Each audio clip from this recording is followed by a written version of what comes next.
on its reported deployment to the area. In its response, the U.S. Defense Department admitted that American troops are there in a bid to prevent further escalation. Coalition forces are conducting joint patrols along the northeastern Syria-Turkey border to assess reports from both the SDF and Turkey regarding skirmishes and cross-border fires between their respective security forces. The patrol's purpose is to discourage escalation and violence between the two of our most trusted partners in the fight to defeat ISIS. Washington has become increasingly concerned after Ankara ordered airstrikes on Kurdish positions in Syria and Iraq, killing dozens. The U.S. says Turkey's actions also put its military personnel in the area at risk due to the short notice that was given about the strikes. Well, to discuss this, we can now cross live to political analyst Dan Glazebrook. Dan, good to have you back on the show.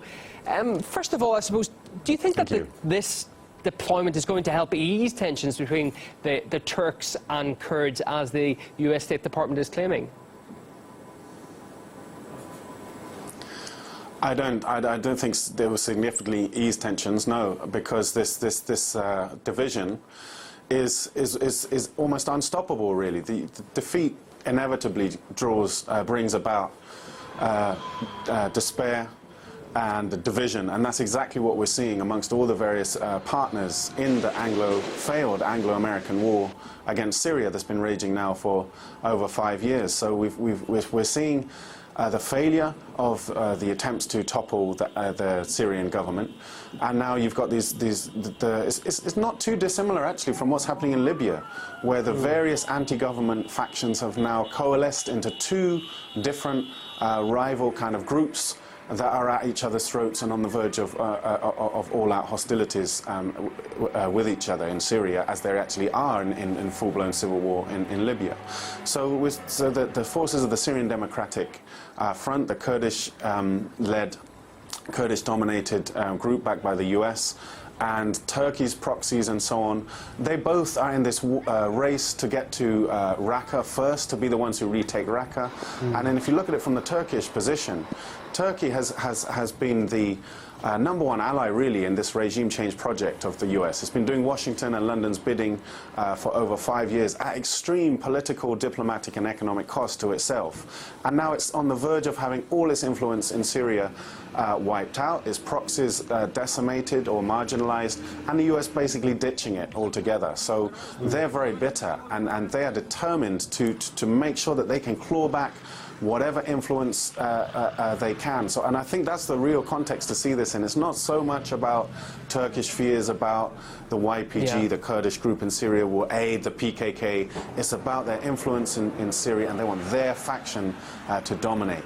And so the US inserting itself as basically human shields, inserting US soldiers as human shields in between them, is going to do nothing to deal with the fundamental causes of this tension. Just to talk on one of the points that you made there, the US has already deployed tanks to Syria to prevent its partners from fighting.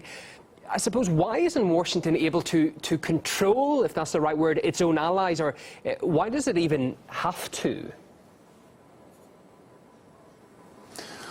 Well, Turkey is moving away, is moving out of the US orbit, and that's largely the US's own fault. As I say, the US basically ditched Turkey, and so Turkey is smarting from that.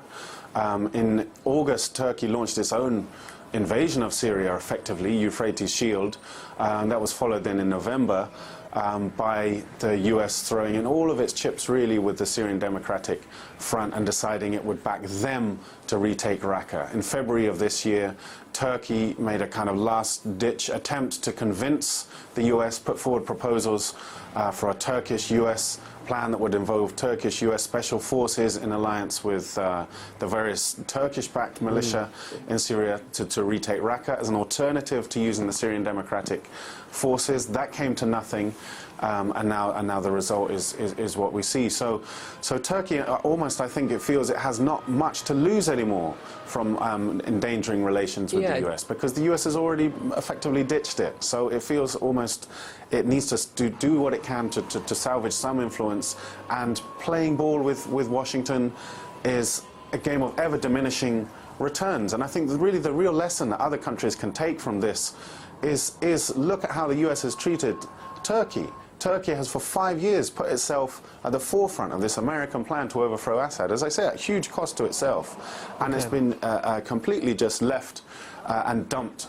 And that is the reality, that there is no benefit to throwing in your chips and throwing in your lot with these various imperial gambits waged by London and Washington and so on. They will have no loyalty to you for doing that. Just on the wider picture here, what do these developments say about the anti-ISIL coalition itself? How much, I suppose, of a detrimental effect is this going to have in the fight against the terrorists, which is why they're there, Islamic State?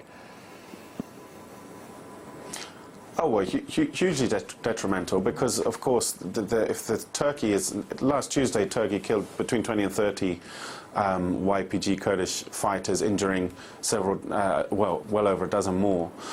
And obviously that's going to divert energies of the Syrian Democratic Forces and of the YPG towards having to deal with, effectively a war on two fronts. Their whole advance towards ISIS, towards Raqqa, is obviously going to be slowed up if they're having to deal with Turkish bombardment. Of course, that's absolutely clear. So, yes, the war against ISIS will be greatly damaged by this, of course. Political writer and journalist Dan Glazebrook, always good to have you on the programme. Thanks, Dan.